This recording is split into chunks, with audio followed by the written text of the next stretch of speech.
کہ ہر فرد کے لیے نبی السلام رحمت بن کر آئے۔ گھر کے اندر لوگوں کو باپ کی اہمیت کا پتہ نہیں تھا، وہ باپ کی بات مانتے تھے کہ گھر کا بڑا ہے، مگر باپ کے ساتھ قلبی محبت کا ہونا یہ پتہ نہیں تھا۔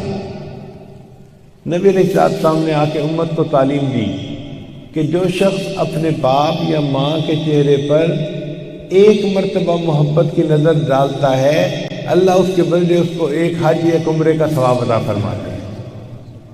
آپ بتائیے، ایک مسلمان نوجوان یہ حدیث پڑھے گا تو اس کے دل میں باپ کی کتنی محبت پیدا ہوگی، وہ کتنا محبت کے ساتھ باپ کے چہرے کو دیکھے گا۔ پھر نبی رسول نے فرمایا الجنت تحت اقدام امہاتکم، جنت تمہارے لیے ماں کے قدموں کے نیچے ہے۔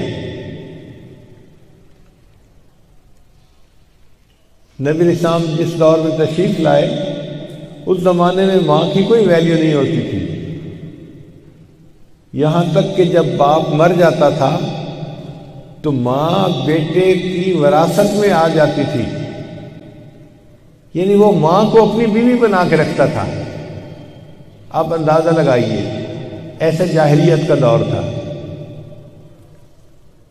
شریعت نے کہا نہیں، تمہاری ماں تمہارے لیے ایک مقدس ذات ہے، اس کے ہاتھ اٹھ گئے تو اللہ اس کی دعاؤں کو رد نہیں کرتے۔ ایک صحابی نبی السلام کی خدمت میں حاضر ہوئے، اے اللہ کے حبیب صلی اللہ علیہ وسلم، مجھ سے بڑا گناہ سرزد ہو گیا۔ نبی السلام خود بھی دعا فرما سکتے تھے۔ پوچھا تمہاری ماں زندہ ہے؟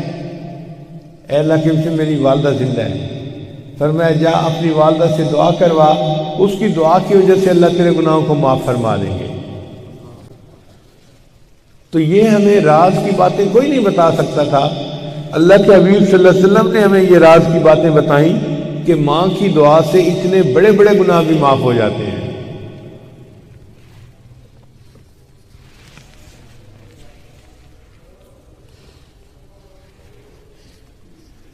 تو ماں باپ کو عزت ملی نبی علیہ السلام کے صدقے۔